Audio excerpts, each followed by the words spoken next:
Çıktık ama süylep жатат. Врачтардын айтуусу боюнча эми өзүнүн дагы буга чейин деле давлениясы бар киши экен, 200 менен жүрчү экен да.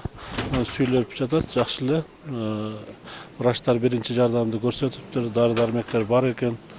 Анан дежурный врачтар карап атышат. Анан дагы кошумча врачтар керек болсо чакырткыла дедик, жетекчисин чакырткыла деп азыр айттык. Анан биз тараптан кандай жардам болсо беребиз. Эң негизгиси азыркы акыбалы Кудайга шүгүр сүйлөп жатат да. Айтпай атат, эми бул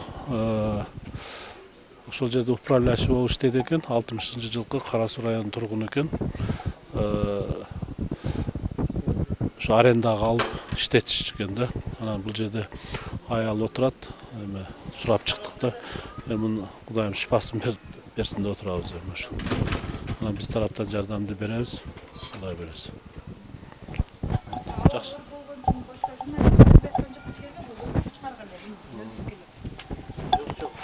Место тар экен ал жерде. Место тар экен, башка оорулар эме кылат, көп экен да. Сүйлөшүп көргүлө, алар уруксат берсе, биз менен Бирок аялы бар экен ушул.